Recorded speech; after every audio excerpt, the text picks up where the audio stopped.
Suara yang sering kita dengar dalam sebuah film, aku mendengarnya di dunia nyata. Bahkan suara tawa itu lebih melengking, membuat bulu kuduk berdiri. Aku mencoba menyadarkannya. Hai, jangan bercanda. Ini sudah malam. Jangan bercanda di tempat seperti ini. 4 teman kami histeris ketakutan dan memarahinya. Mereka mengira dia sedang bercanda karena kami sempat bergurau di jalan tadi. Tiba-tiba dia menatapku begitu sinis. Dia menatap kami berempat. Lalu dia berkata, "Jangan berisik." Dia menunjuk ke arahku dan kami berempat. Aku lihat dengan jelas, wajahnya tak seperti wajah yang aku kenal. Wajahnya begitu pucat, dengan pandangan kosong, sambil tertawa, dan tawa yang melengking itu tak pernah kami lupakan. Kami berempat lari meninggalkannya di tempat itu, berharap bantuan seseorang yang masih terjaga. Kemudian kami masuk dan mengunci pintu asrama kami.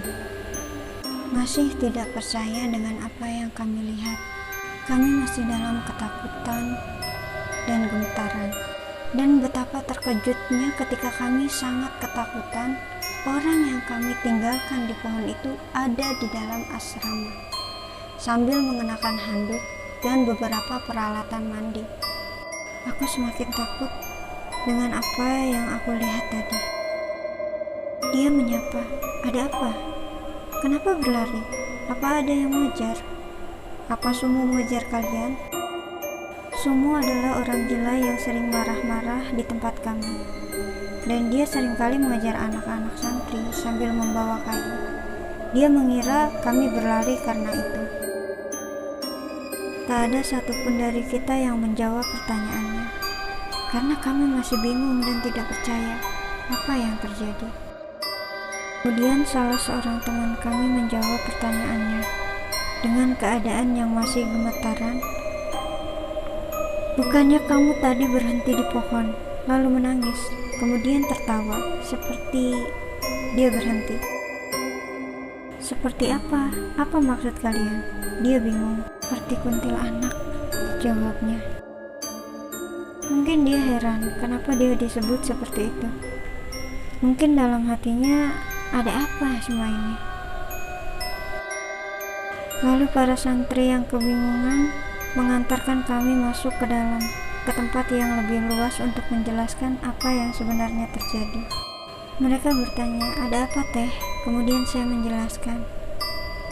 "Dia tadi bersama kami sepulang mengaji di masjid. Kemudian kita balik bersama. Di depan pohon asem besar, dia berhenti. Bahkan di sepanjang perjalanan pun dia masih ikut bersama kami. Saat berada di bawah pohon asem yang besar itu, aku sambil menunjukkan arahnya. Dia berhenti dan menangis. Kemudian tertawa. Kami pikir dia bercanda atau sedang menakut-nakuti kami. Kemudian suaranya makin terdengar seperti... aku tidak berani menyebutkannya. Dan wajahnya seperti bukan dia. Lalu kami tinggalkan dia di depan pohon asem. Kemudian kami lari ke sini untuk meminta bantuan. Mereka semua terdiam heran sekaligus takut. Mereka menjelaskan bahwa Teh ini sejak tadi sore tidak pergi mengaji karena sedang haid.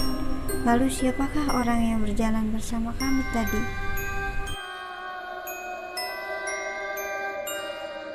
Aku memang terheran, karena aku pun tidak memperhatikan dengan jelas wajahnya. Kami fokus terhadap jalan yang kami lalui. Sampai saat ini kami masih takut bila lewat pohon itu. Itu sebabnya kami selalu minta diantar pulang oleh santri laki-laki.